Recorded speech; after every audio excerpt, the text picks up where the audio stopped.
recently finished a series of videos responding to a PragerU video called God and Suffering.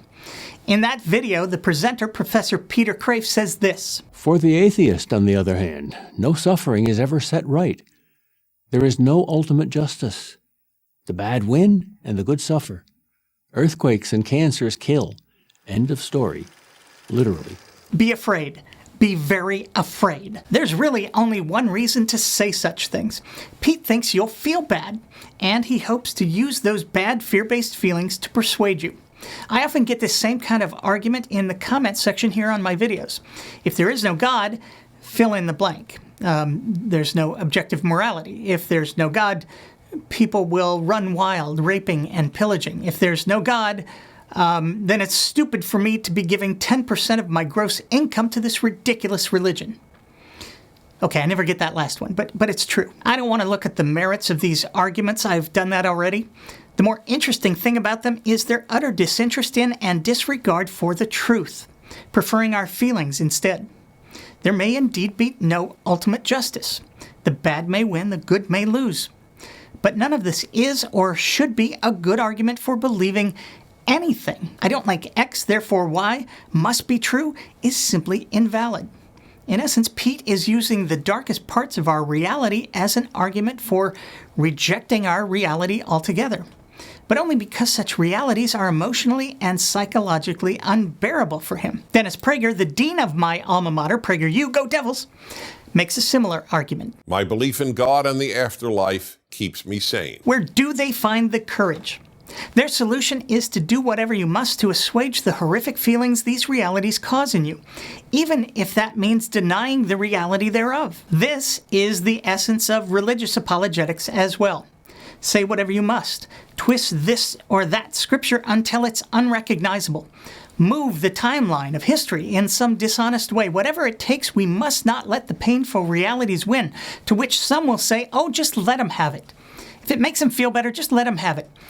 There are two problems with that, particularly when living in a pluralistic democracy. First of all, for all intents and purposes, these narratives become reality for the people who believe them. And people act in accordance with what they believe to be real and true. In the case of religion, the comfort sought by those who find reality unbearable comes with additional costs in no way related to that comfort. People don't just take the comfort provided by the religious beliefs and go home.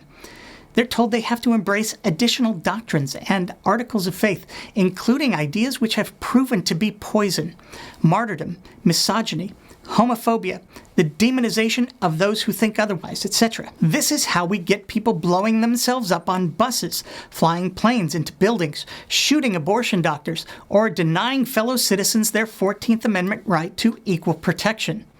We're seeing this very thing play out in Alabama and other Bible Belt states as they attempt to restrict access to safe, legal abortions because of a narrative supposedly, though not in any way clearly outlined in their holy book. The larger problem, though, is that this kind of thinking will not be contained. It will infect every aspect of a person's life, and eventually, if enough people think this way, a great democracy can fall ill to absolute self-deception as a large percentage of the population deny the realities of life, with those who can afford to, isolating themselves from these realities as much as possible. These are the people who embrace a world of alternative facts where truth isn't truth. Eventually, everything becomes nothing more than spin, with our leaders appealing to whatever feelings they can evoke, regardless of whether those feelings are actually justified by the realities.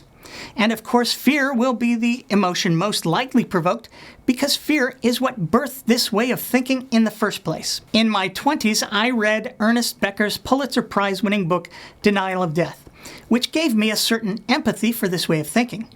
But if things are really as bleak as Pete proposes, fantasy is hardly the way out, as the fantasy will become more important than the reality. And that will make reality even worse. We've seen that happen time and time again, and without a single benefit to recommend it. If you don't know the cause or refuse to acknowledge it, you'll never find the cure.